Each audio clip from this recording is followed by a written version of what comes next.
Black Panther is a 2018 American superhero film based on the Marvel comic books character of the same name. Produced by Marvel Studios and distributed by Walt Disney Studio Motion Pictures, it is the 18th film in the Marvel Cinematic Universe. The film was directed by Ryan Coogler, who co-wrote the screenplay with Joe Robert Cole, and it stars Chadwick Boseman as T'Challa, or Black Panther.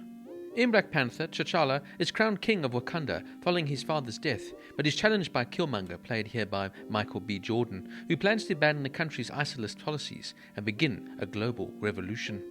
Wesley Snipes planned to make a Black Panther film back in 1992, but the project did not come to fruition.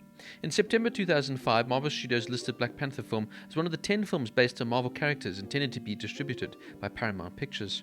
Mark Bailey was hired to write a script in January 2011. Black Panther was officially announced in October of 2014, and Boseman made his first appearance as the character in Captain America Civil War in 2016. Cole and Coogler had joined by then with additional casting in May. Black Panther is the first Marvel Studios film with a black director and a predominantly black cast.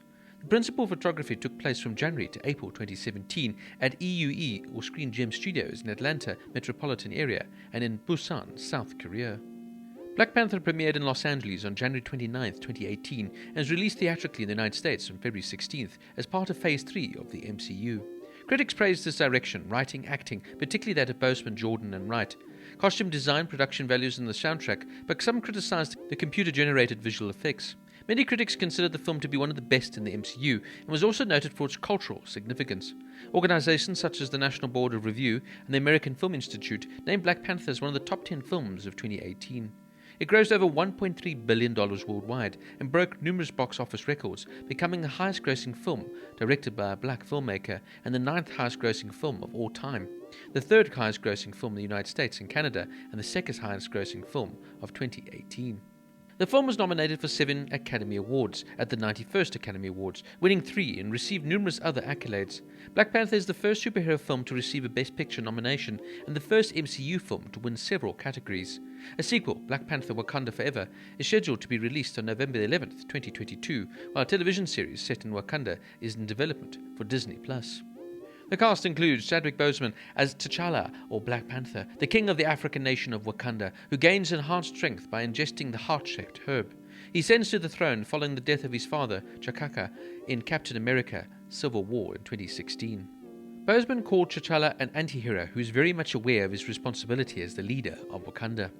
Black Panther's suit, which forms around his body, was inspired by a similar design by artist Brian Stelfreeze in Ta-Nehisi's coats' comic book series Black Panther, A Nation Under Our Feet.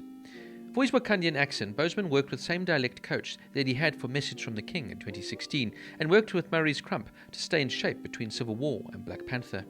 To prepare for the role, Boseman visited South Africa twice. He studied and examined the history of Shaka Zulu and Nelson Mandela, trained in Dambe, Capoeira, Angola, and Zulu stick fighting, and took a DNA test to better understand his own African ancestry. Michael B. Jordan as Njadaka, or Eric Killmonger Stevens, a US Navy SEAL in the Black Ops who seeks to overthrow his cousin, T'Challa, with his own opinion on how Wakanda should be ruled. Jordan had wanted to play a villain for a while and likened Killmonger and T'Challa's relationship to the X-Men characters Magneto and Professor X. He added that Killmonger is strategic, thoughtful, and patient, and trained to a T. Killmonger's bumpy ritualistic tribal markings on his chest and torso resemble the scar tattoos of the Mosai or Sumba tribes, and consisted of 90 individual sculpted silicone molds that took 2.5 hours to apply. Jordan would have to sit in the sauna for 2 hours at the end of the day to remove the prosthetics. Killmonger's dreadlocks hairstyle was a modern take on the character's long hair in the comics. To prepare for the role, Jordan studied Malcolm X, Marcus Garvey, Huey P. Newton, Fred Hampton, and Tupac Shakur. He also cited Heath Ledger's portrayal of the Joker in The Dark Knight in 2008 as an influence. Lupita Nyong'o as Naka, T'Challa's former lover and a war dog and an undercover spy for Wakanda from the River Tribe. Nyong'o called Naka a departure from her comic book counterpart. She begins the film fighting for enslaved women in Nigeria. Nyong'o trained in judo, jiu-jitsu, salat, and Filipino martial arts. Danai Gurira as Okoyo, extremely proud Wakandian traditionalist from the border tribe who's head of the Dora Milaje, Wakanda's all-female special forces and T'Challa's bodyguards. Martin Freeman as Everett K. Ross, a member of the Central Intelligence Agency, whom Freeman described as having an uneasy peace with T'Challa. Daniel Kaluuya as Wakabi, a confidant to T'Challa and his best friend, who is the head of security for the border tribe, serving as the first line of defense for Wakanda. Letitia Wright as Shuri, T'Challa's 16-year-old sister who designs new technology for the country. Winston Duke as M'Baku, a powerful, ruthless warrior who is the leader of Wakanda's mountain tribe, the Jabari, who protest T'Challa becoming the new king. Angela Bassett as Ramonda, T'Challa and Shuri's mother, the Queen Mother of Wakanda. Forrest Whitaker as Zuru, an elder statesman of Wakanda and the keeper of the heart-shaped herb. And Andy Serkis as Ulysses Klaue, a South African black market arms dealer, smuggler and gangster who is allied with Killmonger. Klaue uses a segment of advanced Wakandian mining equipment as a sonic distributor arm cannon that serves to replace his left arm, which was lost in Avengers Age of Ultron in 2015. Boseman described Klaue as a threat to Wakanda and one of the few outsiders to enter the country and someone who has access to vibranium. And he compared the character to Osama bin Laden. Serkis added that in addition to his desire for vibranium, Klaue is motivated by a personal vendetta against T'Challa and to expose what he thinks of the hypocrisy of Wakanda. Now, frankly, I found this to be a groundbreaking film within the MCU series, and frankly, a groundbreaking film on its own terms. Obviously, it offers the usual panache and action sequences that the MCU delivers so well, but here we also have a very absorbing story and some fully realized characters. And this, for me, is almost a film that could stand on its own, without the rest of the MCU surrounding it, if you will, and it is really a very good origin superhero film as well. For me, this could have been just another big superhero action movie, but Ryan Coogler really approaches the film with a lot of respect and adds a lot of power and gravitas to this film, and you can see he makes it with a lot of passion and love. Now, obviously, this movie is very powerful from the perspective that it now is entirely made with a black cast and a black director leading the creation here and the imagination, and it's a liberation, if you will, of filmmaking.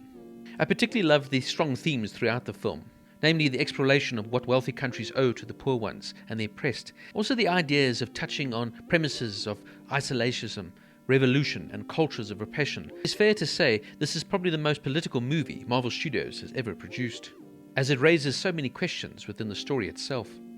For me, this film was like a cultural phenomena. I remember going to watch it at the cinema, and it just had this huge crowd, just loving it and living every moment, almost proud to witness this, especially from an African perspective. For me, this film touches on, for example, serious political issues concerning Africa's relationship with the West.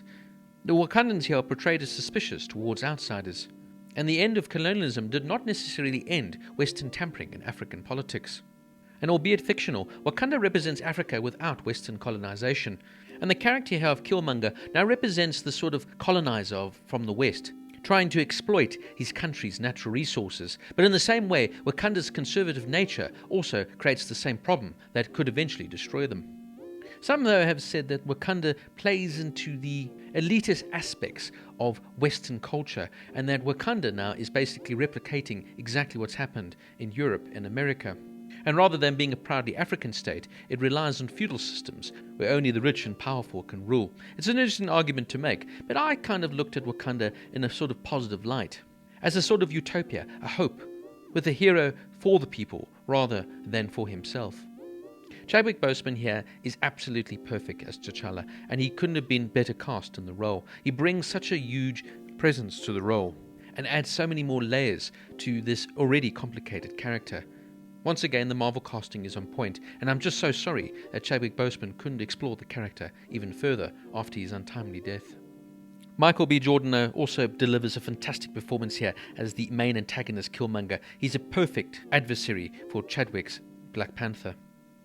This is a well-made movie, made with a lot of passion and love.